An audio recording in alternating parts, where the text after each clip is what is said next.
I've been listening to your stuff for a while, and it's very enlightening. What I want to discuss is, between satisfaction and the vortex, and how sometimes I feel like I'm there in the vortex, and then something happens and brings me out of there, and I can't get back in, and I'm trying so hard to get back in, and I can't get back in. You have to start with the easy things until you've acclimated there. That's why Esther found these words as we started wanting to help you reach for it and find it, of feeling for the feeling of satisfaction and then isolating it. Once you've sort of identified it, Esther's friend, who is a musician, uses the word calibrate. Isolating or calibrating to it. Like when she tunes her guitar, she's tuning it to a pitch, string by string by string. She's calibrating the vibration in order to have the harmonics that she wants. And that's what you're doing too. You're calibrating or isolating, identifying and then isolating, and then practicing the vibration that feels like satisfaction. And once you do that a little bit, then you tend to own it. Which doesn't mean that you'll be there every time, because you've practiced thoughts that are bogus, that don't help you, that keep showing up. And when they do show up, sometimes it takes you off on that wild goose chase tangent again. But the good news is that the more you deliberately are calibrating to the feeling of satisfaction, the more likely you are to catch that in the early stages. So for years we've been saying to you, start with the easy things. And so Esther would think about Party Cat. Party Cat was so easy to adore. Or the treehouse that was the first building on the property that Jerry and Esther built. The treehouse was so easy to think about and feel satisfaction. So many treehouse stories, most of them about the construction of the treehouse. The first day that they found this grove of trees, they have 40 acres, this grove of trees, there were 6 trees in a circle, and Jerry stood there and said, this would be a great place for a treehouse. And Esther remembers what a good idea that felt like that was, how satisfying it was. And she stood in the center of that, and she could not even imagine it. And Jerry said, let's go get a ladder.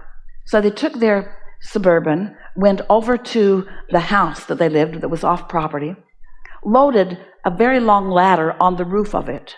And Esther remembers trying to hold the ladder on the top of the car and not get caught, because it was about 3 blocks that they had to drive on public roads to get there, and having the success of getting that ladder over there. And then they lifted the ladder up and they put it up in the tree. And now when Esther stands at the top of that tree house and looks down at where the top of that ladder was, she laughs, because she felt like she was way, way, way, way, way, way high on that scrawny little ladder. And the tree house is 40 feet up there. So when she thinks about those satisfying moments, the treehouse took so long for those 4 men to build because they never wanted it to be finished. They liked so much being in those trees, and they liked so much creating this haven for Jerry and Esther.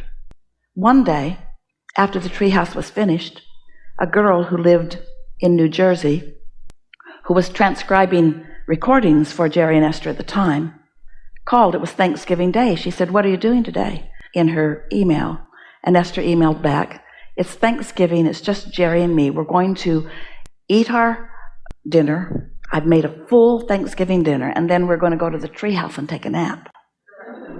And then her friend emailed back, and she said, "I wish I had the technology," which lets you know how long ago this was. "I wish I had the technology to send you a song." And then she wrote out the lyrics to Rockin' Robin.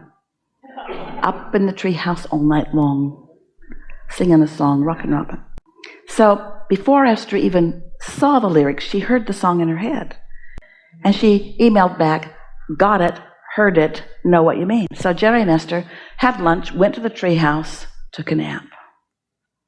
Well, the wind was blowing, and the treehouse is on legs. It's not attached to any trees. So in the high wind, the treehouse was rocking.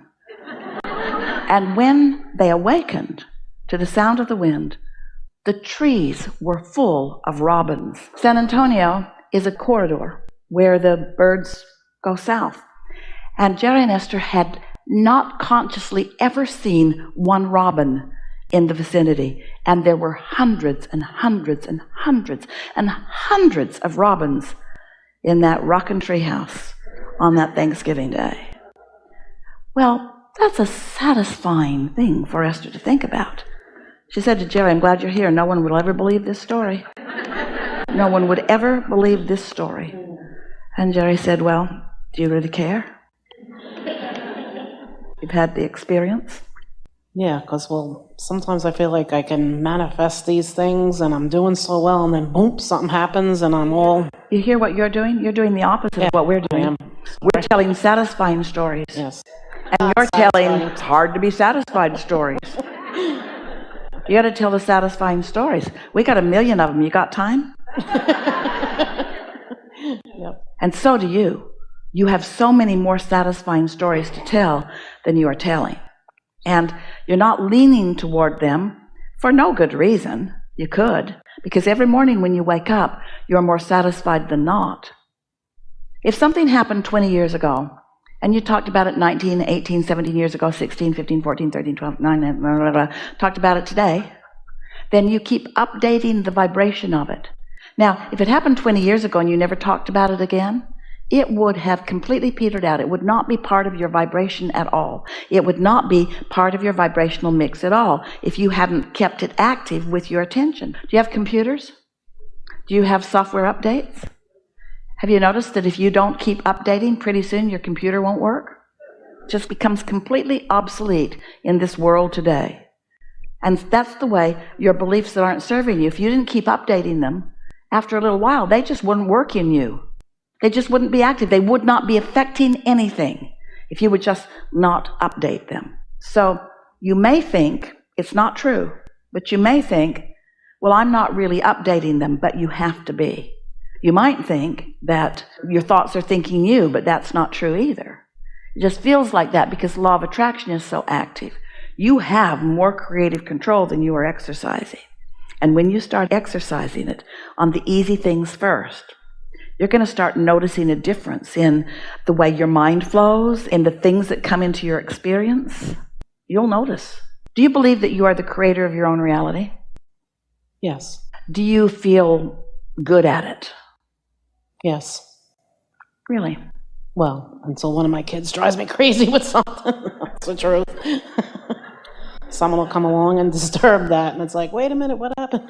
Well, you don't seem like you believe that you are good at it. And the reason for that is because you're not being good at it right now. You're being lazy at it. Most everybody is, Esther too sometimes. Because it's easier to observe manifestations, to observe your kid driving you crazy or whatever. It's easier to observe that than to think something else. You're so used to turning on the television and letting it occupy your mind. You're so easy to letting whatever you're observing be the reason that you're thinking the thoughts that you're thinking. But that's not what you intended to do. You said, I will come, I will pick and choose, I will mold a vision, and I will adhere to that vision, and I will bring that vision about by my attention to it. I will focus my world into the reality that I choose. But most people offer most of their vibration in response to what they're observing. So if they have the good fortune of something good being in front of them, then they observe that and they offer a vibration about that. But if something not so good is there, they observe that and they offer a vibration about that. But now you're far enough down the road, you really understand this. You know that you create your own reality. And we want you to take away from this gathering that the better you feel, the better job you're doing of allowing the reality that you've created into your experience. And if you hadn't created a spectacular reality in your vibrational vortex, then you would never, ever feel negative emotion. If you ever feel negative emotion, it's because you've created something and you are defying it with this thought. Oh, let's say it stronger. You've created something, your inner being's all over it, the universe is gathering all the cooperative components, it's there ready for you, and you're focused in opposition of it. And so, we want to ask you, why would you do that? Doesn't that seem illogical? And the answer that you might give, it's a pretty accurate one, is because I've decided that I'm not good at this, or I've decided that I don't deserve this, or I've decided that others might like it if they see me thrive, or I've decided that thriving is evil, or I've decided that thriving is hard, or I've just been so trained into not thriving in this way and this way and this way that it's just easier not to thrive than to thrive. And we say, no, it isn't. It's much easier to go with the flow. That'd be like saying, I'm going to be on this planet, but I'm not going to let it spin in its orbit anymore. We say, good luck with that. Going to put a sky hook out there and slow it down? No, you're not. I'm on this planet, but no longer is food going to continue to exist on this planet. Yes, it is. The well-being is big. It's bigger than you are. You can't stop the well-being of this planet, and you cannot stop your own well-being. You can just pinch it off and make yourself unhappy for a little while, but you can't stop it, because sooner or later, mostly later, you're going to croak. And when you croak, you're going to flow right back into your well-being. And you're going to say, oh yeah, I remember this. We just don't think you should have to croak. We think you should be able to accomplish a vibration that matches it, so that the thriving can be evident in your experience. And you can experience the satisfaction of thinking it and allowing it and then experiencing it. Thoughts turn into things. Oh, think about why you're here in this place that manifests. You get to find the thought, and you get to nurture the thought, and you get to take pleasure from the thought, and you get to be satisfied with the thought, and then you get to receive an impulse about the thought, and you get to follow the impulse, and then you get to witness the universe knocking itself out in order to deliver to you. Oh, how worthy you feel when you allow that, and how not worthy you feel when you don't allow that, you see. Nice to know, isn't it? Yeah. Yes. Sometimes I like to have that hard to get from here to here. You know what I mean? Not just hard, impossible. But you can get from here to here, and here to here, and here to here, and here to here, and here to here, and here to here, and here to here, and here to here, and here to here. It's going to take a while. Here to here, here to here, and here to here, and here to here. Or you can wake up here and not go over there. Could do that. Wake up here, and as soon as you're awake, reach for something satisfying, and then something else, and then something else, and then something else. Or you could wake up here. You always do. You don't know it because you have memory, which is just focusing on stuff that was before. So you wake up here, and then you remember that, then you remember that, and then you remember that, and then you're off and running, because law of attraction is relentless.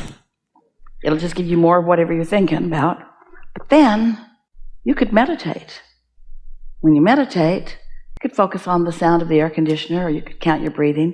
You could focus upon something that has very little thought content till you quiet your mind. And as you quiet your mind, your vibration will join that of your inner being.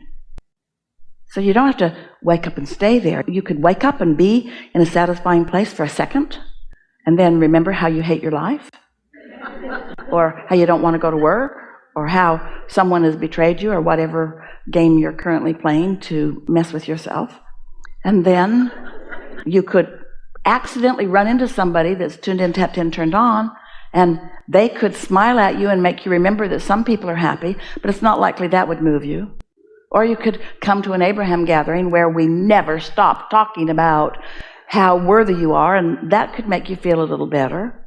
But mostly, you got to wake up and maintain it, or you got to release thought to reaccomplish it. Once you get the hang of this, then it's a piece of cake, because you don't let yourself go too far away from that. But in the meantime, make it easy on yourselves.